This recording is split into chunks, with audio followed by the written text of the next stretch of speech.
नमस्कार साथियों, स्वागत है आप सभी का अपनी पाठशाला पर। मैं हूं अंकित अवस्थी। आप हैं मेरे साथ में एक ऐसी खबर पर चर्चा करने के लिए जो कि भारतवर्ष में लंबे समय से चर्चा का पार्ट बनी हुई है। बहुत सारे लोग इस घटना में बहुत देर से रुचि ले रहे हैं और इस रुचि के अंदर जो सबसे इंपॉर्टेंट चीज निकल कर आती है वो ये है कि क्या सीमा हैदर जासूस है।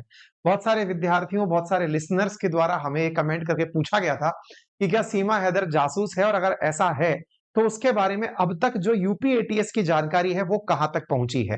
यूपी एटीएस के द्वारा चूंकि इसे वापस से बुलाया गया है पूछताछ के लिए, तो आज के सेशन में हम ये जानने का प्रयास करेंगे कि यूपी एटीएस ने अपनी जांच में क्या पाया और किस प्रकार से सीमा हैदर को लेकर के प्रश्न खड़े किए। तो सीमा हैदर की जासूसी की पूरी कहानी आज के सेशन में हम आपके साथ चर्चा करने वाले हैं, और चर्चा के अंदर आपको बताने वाले हैं कि ये प्रेम स्टोरी कहां से और कैसे चलकर आई। आपके सामने तस्वीर में सीमा और सचिन की तस्वीरें दिखाई दे रही हैं। ये सचिन मीणा हैं जिनके प्यार में सीमा बॉर्डर क्रॉस करके यहाँ आई हैं, और इसके ऊपर ऑलरेडी हम 2 सेशन कर चुके हैं। पहला कि पबजी के प्रेम से भारत पहुंची सीमा क्या पाकिस्तानी जासूस हैं, ये हमने डे 1 पर जब सेशन किया था उस समय भी आपके सामने ये पॉइंट रेज किया था, और उस समय हमने आपसे ये कहा था।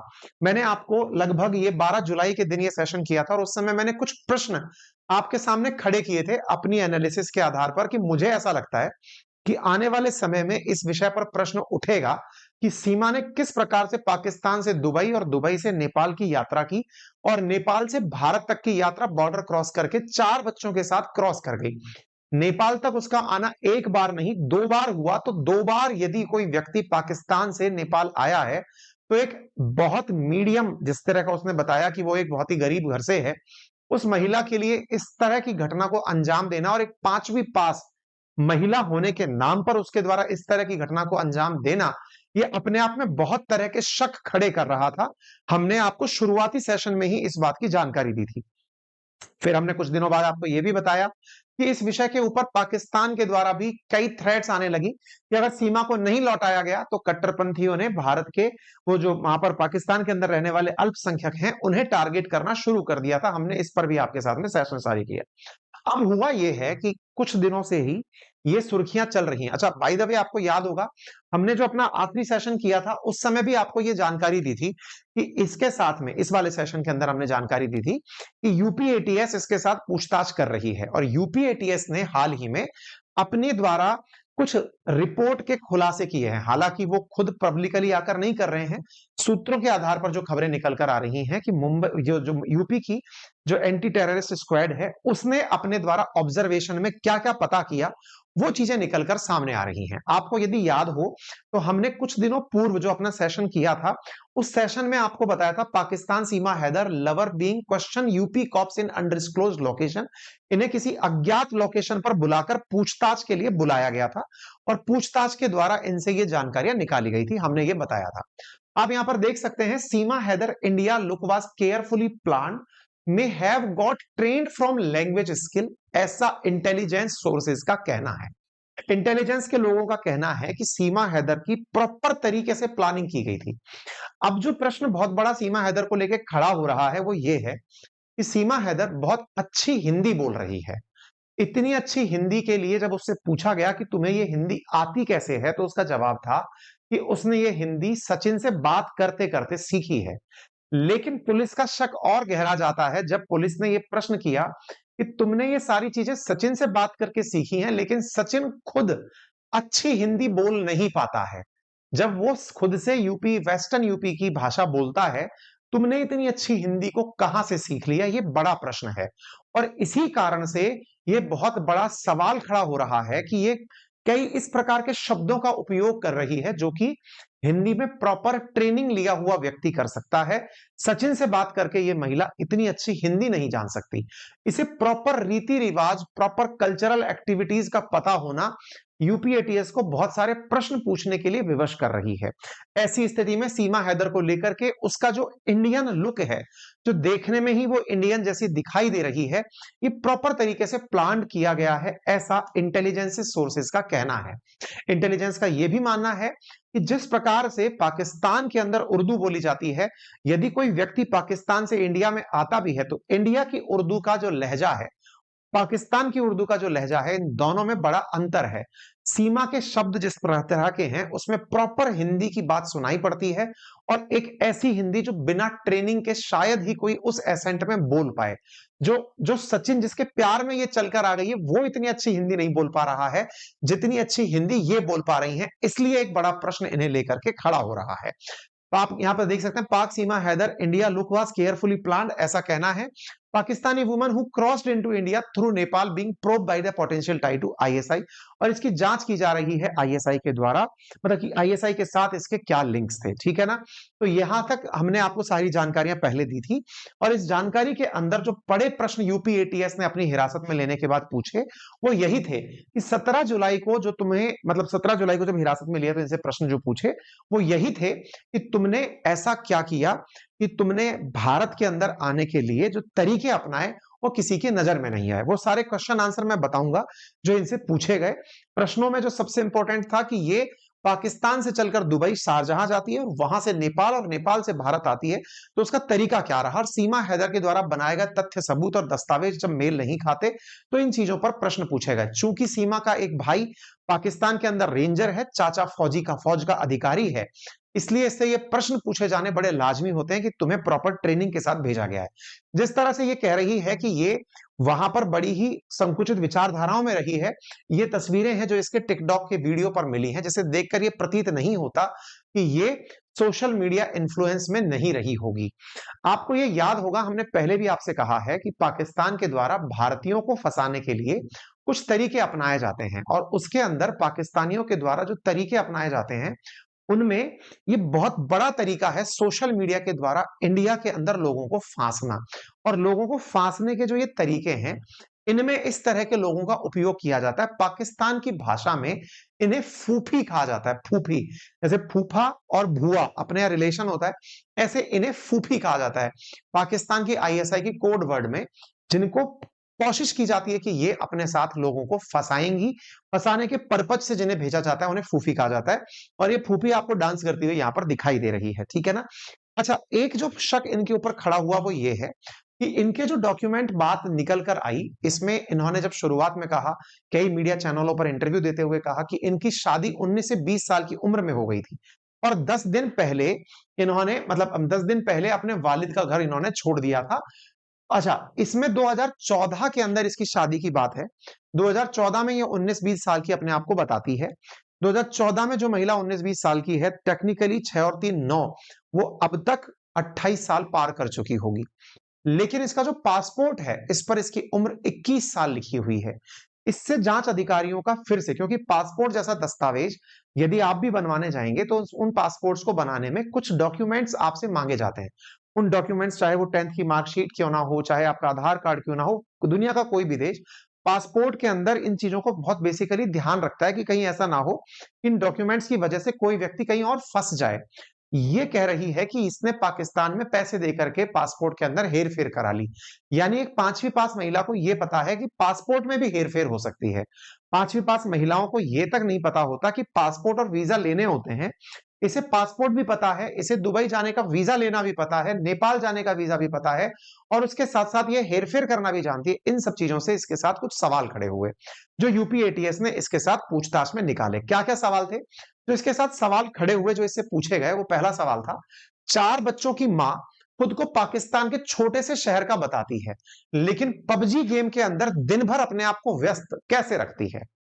दूसरा सवाल इससे पूछा गया कि 5वीं पास मिडिल क्लास महिला एक नहीं, 2-2 पासपोर्ट क्यों रखेगी? इसके पास 2-2 पासपोर्ट पाए गए। तीसरा, अपने 4 बच्चों को छोड़कर सचिन से मिलने नेपाल कैसे चली जाती है? भाई बच्चे छोटे हैं, अगर वो नन्ही मुन्नी क्या-क्या नाम इसने धर रखे हैं, उनको छोड़ करके एक माँ के लिए एक दिन भी घर छोड़ करके जाना बच्चों के बिना बहुत ही मुश्किल काम होता है। ये 4 बच्चों को छोड़कर नेपाल मिलने चली आती है, ये अपने आप में एक बड़ा प्रश्न खड़ा करता है। बच्चे जबकि बहुत कम उम्र के हों। यदि यही नहीं, दूसरी बार पाकिस्तान सीमा जब लौटती है, तो अपने 4 बच्चों के एकदम नए पासपोर्ट कैसे बनवा कर लौटती है? उसके पास इतने पैसे कहां से आए? सीमा कहती है कि उसने मकान बेचा था, लेकिन क्या पाकिस्तान में महिलाओं को संपत्ति में इतने अधिकार प्राप्त हैं? कि वो अपने लेवल पर मकान बेच दें? क्या वो इतना मतलब प्रोग्रेसिव देश है क्या? ये सवाल बहुत सारे हैं जो खड़े हुए। नेक्स्ट क्वेश्चन क्या बनता है इससे कि पति को भनक लगे बिना उसने मकान बेच कैसे दिया? भाई इंडिया में भी, चाहे इंडिया पाकिस्तान से कितना भी आगे हो, इस तरह की जो डील्स होती हैं ये सबको पता चलती हैं। मकान बेचना हो, वो हालो हाल नहीं बिकता कि आज मन में आया और आज ही मकान बिक गया। पूरी डिस्कशन, चर्चाएं सब होता है। अच्छा, इसके साथ सीमा दुबई जाती है, पाकिस्तानी रुपयों को दिरहम में बदलवाती है। अगर आपको यूएई की यात्रा करनी हो तो वहां की करेंसी दिरहम है। इंडिया से जाने से पूर्व आपको पैसे चेंज कराने पड़ते हैं, तब जाते हैं। तो ये मनी एक्सचेंज कराती है, दुबई के अंदर होटल लेती है, वहां पर कैब का इंतजाम करती है। ये एक 5वीं पास महिला के लिए विशेष रूप से तब जब वो अपनी आर्थिक स्थिति को बहुत ही नॉर्मल बताती हो, जिसके 4 बच्चे हों, जो ये कहती हो कि 2019 में ही उसे दुनियादारी का पता चला, उसके लिए बड़ा मुश्किल है। और ये मैं अपना पर्सनल एक्सपीरियंस बताता हूं कि जब मेरी भी पहली बार विदेश यात्रा हुई तो ये सारे बड़े स्ट्रेस के पॉइंट थे कि यार ये कैसे होगा, कहां से चेंज कराना होगा, पैसा कैसे ट्रांसफर कराना होगा, वहां जाने पर कैसे इमिग्रेशन होगा, ये सब चीजें। और एक ऐसी महिला जो अपने आप को बड़ा ऑर्डिनरी तरीके से डील कर रही है, उसके साथ में ये बड़े प्रश्न खड़े होते हैं। और तो और घुसपैठ के आरोप में भारत में पकड़े जाने पर भी वह इतनी शांत कैसे दिख सकती है? पुलिस जब पूछताछ करने जाती है ना, ये पर्सनल एक्सपीरियंस बता रहा हूं मैं आपको, पुलिस जब भी कहीं पूछताछ के लिए पहुंचती है तो सबसे इंपॉर्टेंट क्या होता है कि पुलिस की पूछताछ को देख करके एक साधारण व्यक्ति जो है उसके मन में स्ट्रेस आ जाता है, तनाव आ जाता है। यदि आम व्यक्ति, आप में से भी यदि कोई कभी सिग्नल क्रॉस करके क्रॉस हो जाए ना, तो पुलिस वाला हाथ जब दे देता है तो आप झूठ बोलने लगते हैं। आप कहने लगते हैं कि सर मैंने हेलमेट नहीं लगा रखा था, मैं इमरजेंसी में था, घर में कोई हो गया, दिक्कत हो गई। पुलिस को देख करके अच्छे अच्छे लोगों के भाव बदल जाते हैं। ये पुलिस के सामने भी बड़ी शांत तरीके से पेश आ रही है, और पुलिस के इतने बड़े बड़े अधिकारियों के सामने भी इसने शांति बरकरार रखी हुई है। सीमा ने ना सिर्फ अपना बल्कि 4 बच्चों का भी फर्जी आधार कार्ड कैसे बनवा लिया? भाई अपने बारे में समझ में आता है कि तुझसे पूछताछ की जाएगी, बच्चों का आधार कार्ड भी तूने जुगाड़ कर लिया। और जिस सचिन का नाम तू ले रही है वो तो कुछ खुद से कुछ नहीं जानता है, उसके पीछे तू सारे काम कर ले रही है, तो ऐसा तेरा प्यार दिखाई नहीं पड़ रहा है। पाकिस्तान में उसके जितने फोन इस्तेमाल किए, उनमें से एक भी वो भारत लेकर नहीं आई। नेपाल भी उसने दूसरे लोगों के हॉट स्पॉट से व्हाट्सएप कॉल किए। पाकिस्तान में वह अपना पर्सनल लैपटॉप क्यों छोड़कर आई? भाई तू जब इतना ही मोबाइल वगैरह, लैपटॉप वगैरह रख रही है तो ये सब कैसे छोड़कर आई? इस पर बकायदा उत्तर प्रदेश की जो डीजीपी ऑफिस है उसके द्वारा एक ब्रीफ नोट इशू किया गया, और उसमें पूरे ब्रीफ नोट में बताया गया कि ये कैसे कैसे यात्रा करते हुए कहां रुकी, कितने दिन रुकी। पहली बार जो सीमा है, ये 15 दिन के लिए टूरिस्ट वीजा पर 10 मार्च 2023 को पाकिस्तान कराची एयरपोर्ट से शारजाह पहुंचती है, वहां से फिर नेपाल पहुंचती है। 17 मार्च को इसी रूट से नेपाल से चलकर वापस 18 मार्च को पाकिस्तान पहुंचती है। सचिन मीणा 8 मार्च 2023 को गौतम बुद्ध नगर से गोरखपुर पहुंचता है। 9 तारीख को वहां से सोनाली बॉर्डर क्रॉस करके काठमांडू पहुंचता है। 10 मार्च को काठमांडू नेपाल में पहुंचकर एक नई होटल लेता है, न्यू विनायक होटल में कमरा लेता है, और वहीं कमरे पर जाकर के ये दोनों लोग आपस में 7 दिन साथ रहते हैं। इसके बाद दूसरी बार सीमा 10 मई को आती है, 15 दिन का टूरिस्ट वीजा लेकर आती है, अपने बच्चों के नाम बदलवाती है। 4 बच्चे हैं, जिनमें सबसे बड़ा जो बच्चा है उसकी उम्र 7 साल है, उसका नाम फरहान था, जिसको बदलवाकर राज कर दिया गया। पुत्री फरवाहा, उसका नाम प्रियंका कर दिया, जो 6 साल की है। फरीहा, उसका नाम परी कर दिया गया, जिसकी उम्र 5 वर्ष है। मुन्नी, उसकी उम्र 3 साल कर दी गई। उनको लेकर कराची एयरपोर्ट से दुबई पहुंचती है। अब सवाल यह भी कई जगह उठाया जा रहा है कि इसके बच्चों का अगर डीएनए टेस्ट कराया जाए तो संभव है इस बारे में भी क्लैरिटी आ जाए कि ये बच्चों के नाम को लेकर के भी झूठ बोल रही हो सकती है। हो सकता है बच्चे भी प्लांट किए गए हों, यह भी संभव है। यूपी एटीएस बीते 2 दिनों से पाकिस्तान से आई सीमा हैदर और उसके प्रेमी सचिन से पूछताछ कर रही है। 18 घंटे की पूछताछ में जो सवाल पूछे गए, उनके अंदर जो जानकारी निकलकर आई कि आईएसआई के संबंध में, कि आईएसआई इन्हें फूफी कहती है और इनको जो पैसे दिए जाते हैं उन्हें फल कोड नेम से ट्रीट किया जाता है। सीमा हैदर के पास में जो भी चीजें मिल रही हैं, जो पहनावा है, उसको देख करके एटीएस का बहुत ज्यादा शक बढ़ा, और इस प्रकार से यह पूछताछ के लिए इन्हें एक एकांत स्थान पर ले गया। तो एटीएस ने, जो एंटी टेररिस्ट स्क्वाड है यूपी की, उसने जो इनसे सवाल पूछे, अब आप वो भी जान लीजिए और इसके जवाब भी जान लीजिए। यूपी एटीएस के सूत्रों के मुताबिक, अब ये सूत्र क्या होते हैं साहब? सूत्र क्या होता है ना, ऑफिशियली पुलिस कोई जवाब नहीं देती तो किसी अपने अधिकारी को बोल करके कि यार तू बोल दे, ये जानकारी बाहर नहीं आनी चाहिए, तो ये तेरे लेवल पर कर ले, वो वाली चीज ये होती है। एटीएस के सूत्रों के मुताबिक सीमा ने सीमा से एसपी रैंक के अधिकारी ने पूछताछ की। इस दौरान आईबी के अफसर भी मौजूद थे। सवाल था कि दोनों पासपोर्ट दिखाते हुए बता इनमें से असली कौन सा है।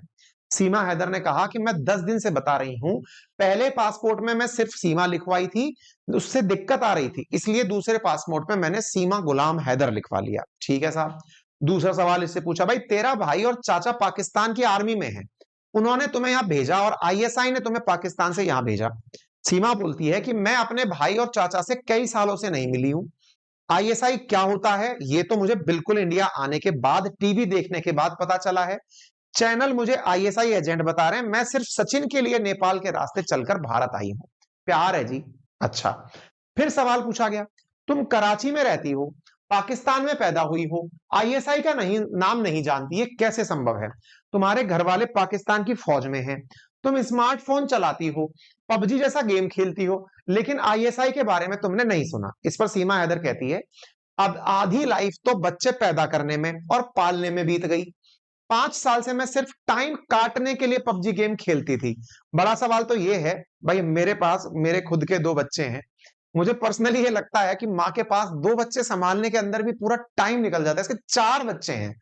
4 बच्चों में भी ये समय पबजी खेलने का निकाल ले रही है, जिसमें 2019 से यदि ये पबजी खेल रही है तो टेक्निकली एक बच्चा तो मेरे हिसाब से इसका बाद का ही है, क्योंकि 3 साल की बच्ची है इसकी भाई। 3 साल के हिसाब से 2020 में तो बच्ची पैदा हुई है। इसके पास इतना फुर्सत कि ये पबजी भी खेल रही है, उस समय किसी 2 साल के बच्चे को पाल भी रही है। 2 बच्चे ऑलरेडी हैं जो उस समय 4 साल के और 3-5 साल के हैं, उनको पालते पालते पबजी खेल रही है। ये तो साहब जमने से ऊपर ही चला जा रहा है। आधी लाइफ बच्चे पैदा करने में और पालने में चली गई। 5 साल में सिर्फ टाइम काटने के लिए पबजी खेलती थी। टाइम था साहब इसके पास। ऐसे में इस जैसे वर्ड को सुनने का टाइम ही नहीं मिला कि आईएसआई क्या होती है। अच्छा, तुम्हें वर्ड सुनने का टाइम नहीं मिला तो तुम्हें इतनी अच्छी इंग्लिश कैसे आती है? कहां सीखी और कहां से सीखी? और 5वीं तक ही पढ़ी हो ना? तो इसने कहा कि मैंने जो भी सीखा वो 2019 के बाद सीखा, जब से पबजी खेलना शुरू किया। उससे पढ़े लिखे लड़कों को तो आजकल आप में से तो कईयों को ऐसा लगने लगेगा कि बाकी ये जो क्लासेस क्लासेस है सब बंद कर देनी चाहिए, पबजी ही खेल लेना चाहिए, शायद उसकी वजह से ज्यादा ज्ञान प्राप्त होता हो। तो भाई साहब इसने पबजी खेलने से ज्ञान लिया है, ऐसा इसने कहा। फिर क्या किया, एटीएस के कुछ अधिकारियों ने इंग्लिश की कुछ लाइनें बोर्ड पर लिखी, वो इसने धड़ल्ले से पढ़ दी। भाई साहब शिक्षा का स्तर पाकिस्तान में इतना ऊपर हो कि एक 5वीं क्लास व्यक्ति इंग्लिश की लाइनें धड़ल्ले से पढ़ ले तो पाकिस्तान तो सोचो ना, मतलब टॉप नेशन होना चाहिए था। फिर इससे सवाल पूछा गया, भाई साहब आपकी उर्दू, अरबी, सिंधी के अलावा तुम हिंदी अंग्रेजी भी बहुत अच्छे से बोल रही हो, इसकी ट्रेनिंग तुम्हें किसने दी? क्या किसी ने तुमसे कहा कि भारत जाकर हिंदी में बात करनी है? शब्द देखो इसके, जैसे कि शरण, अनर्थ, ऐसे शब्द, ये मुश्किल मुश्किल भारी भारी शब्द बोल रही है।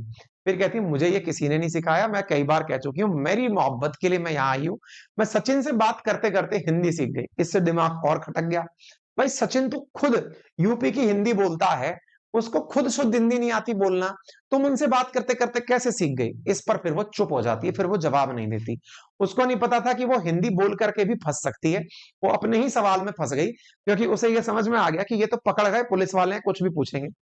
सवाल फिर उससे पूछा, तुमने 4 जुलाई को पुलिस से कहा था कि नेपाल से बस के जरिए तुम सचिन के पास आई, तो तुम्हारा मोबाइल काम नहीं कर रहा था, मान लिया, इसलिए बस ड्राइवर से तुमने फोन लिया, सचिन को कॉल किया। नोएडा पुलिस को तुम्हारे पास से 4 मोबाइल और 4 सिम मिले हैं। इतने मोबाइल तुम्हारे पास क्यों थे? एक टूटा हुआ फोन भी था, इसे तोड़ा क्यों था?